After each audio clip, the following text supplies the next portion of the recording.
7th all time in home runs. You're at LSU. Did you have any idea about that? A and B, what is it like to sort of be a part of history now? Yeah, I did not know that. That's cool. There's a lot of great players that have put on this uniform. Something I've dreamed about since I was in high school, and it's something I've seen and thought a lot about, and it's awesome to see it come to fruition for me. And then, obviously, it's great to help my team win any way possible. So to drive in those 4 runs in the first inning was great. I'm looking to keep doing it. What is it about you guys that, as soon as the game starts, first inning, after something bad happens, after a loss, you guys consistently respond right away? Yeah, it's something we talk about as a team, just, how do you respond to failure? It's a big thing, not alone in baseball, but in life. How are you going to respond to failure? And something that Coach Johnson does a great job teaching us. And so that's just kind of, it shouldn't take a loss for us to come out and do that. But, obviously there's a way to respond, and we've prided ourselves on doing that. Staying with that response, coming off the weekend you guys did, was there a sense of just wanting to get back out on the field and playing? And so do you kind of like playing on Tuesday and then going back Thursday, Friday? Absolutely. I mean, this weekend's not how we, wanted things to go for us, obviously, and we're going to talk about it and address some things going into this weekend. But, it's just moving on to, what's ahead of us, and obviously a great opponent in Mississippi State. Good to be back home. I'm excited for it, and looking forward to it, yeah. Was the plate approach any different today versus Sunday? No. I mean, I pretty much have the same approach every day, just, looking for a pitch I can drive, and if it's not there, don't hit it. In-zone contact's been a major, point of improvement for you so far this season. How do you work on that? Yeah, I just think more repetition. The more you swing, the better you'll get at it. So, I've put a lot of time in the cages in the offseason with Chief and Coach Johnson, and going to keep working on that. Some really good guys around you in the lineup your time here. Where does Derek, just in the short time he's been here, kind of rank in that? And what's it like having him in front of you? Yeah, he's right up there, with some of the best guys like, Dylan and Tommy that I've played with, and, it's super special. And, he's only got, 20-something games under his belt, and he'll play for, 2 to 3 years here and have a great career, and I'm looking forward to seeing, what all he does, and, it's really special. Would you like playing in if college baseball was a wood bat league, would you like that? I don't know. We hit with wood a lot growing up, in travel ball and stuff, so pretty used to it. Obviously, summer ball, wood bat as well. So, I think it'd be interesting. But I think the metal bat's what makes college a little bit more exciting, a little bit more fun. But we'll see. As a leader on this team, having been with them last year, obviously the year before too, last year, some of the adversity you guys went through, what's your message to the guys heading into Thursday? Yeah, I just, keep taking it one pitch at a time. The SEC is a tough league, and there's going to be a lot of ups and downs in baseball and in this league and in league play. So taking it one pitch at a time, one inning, one game, and, just giving it your all that day. I forgot who mentioned this, but they said that you've taken on the Will Helmer's role before games a few times. What are your speeches like? Usually they're movie quotes. I do a pretty good job quoting movies, or sometimes it's been a Nick Saban speech here and there. So we'll see what else I can memorize and come up with. What movies have you quoted? I did The Other Guys one time, the lion versus a tuna in the ocean, but I changed it to tigers, obviously, and bison because it was North Dakota State. You mentioned just getting back home. Obviously, this weekend's a good opponent regardless of record. What does it mean for some of the younger guys after facing a tough road environment to kind of get back home, get their feet wet, kind of reestablish themselves?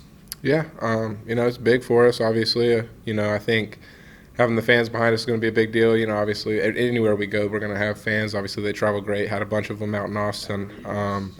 But, just Mississippi State's a great opponent.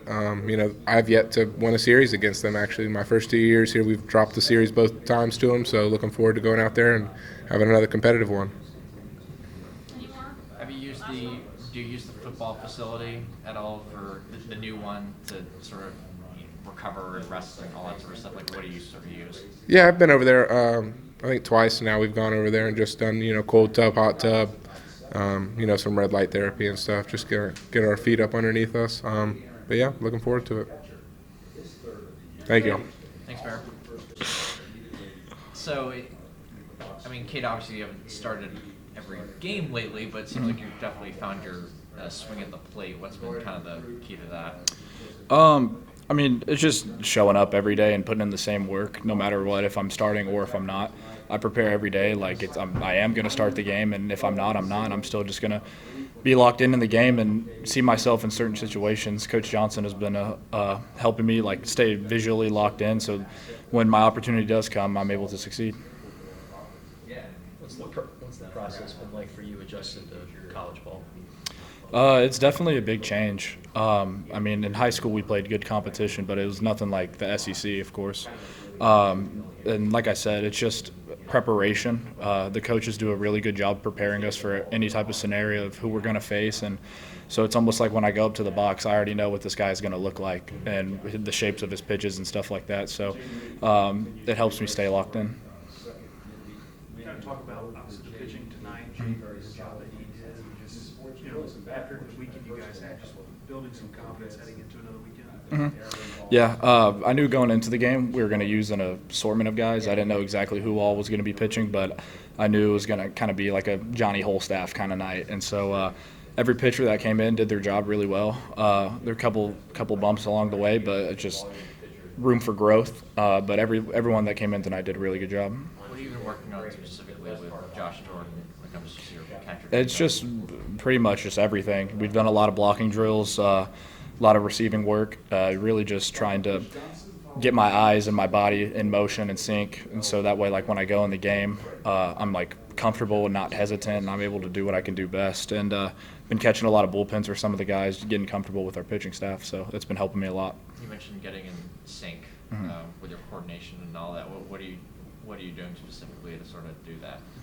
I mean, it's just the drill work that we do. Josh Jordan does a bunch of different drills with us to where we're able to move different ways, just not like your regular, ordinary, just receiving off a machine. You know, we'll do different variations of stuff. If it's multiple balls coming at me at once, or moving a lot to like block a ball, just stuff like that. It just helps me get in sync with my body.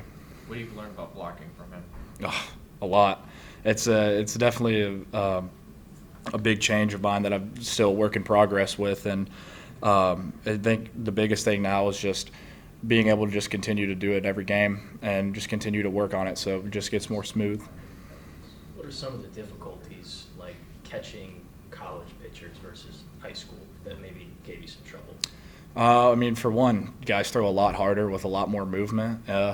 In the fall, that was what I really wanted to work on at first, is just really getting used to like this level of velocity and this level of like movement with guys. And so now as I'm starting to get more comfortable, it's become a lot easier for me.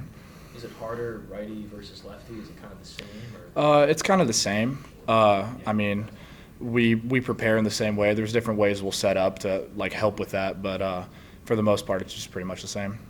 When a guy's having some trouble with his control, is there like a mantra that the catchers have to sort of, you know, get each guy sort of calmed down and locked back in, or does everyone have their own different approach? I mean, we all collectively, all the catchers, we kind of all do the same thing when guys start to get a little get a little control issues or whatever. But like, you know, we'll either walk out there and just kind of calm them down a little bit, slow down their heart rate, or if you watch some of the video, like we'll be back there, just tell them like, hey, just slow down, or really try to focus like their eyes in on where they should, like where they want to throw the ball. And so just kind of getting them to slow down a little bit and do what they could do best, because every pitcher on our staff is extremely talented and capable of a lot of great things. And so we're just continuing to work on that, get them ready.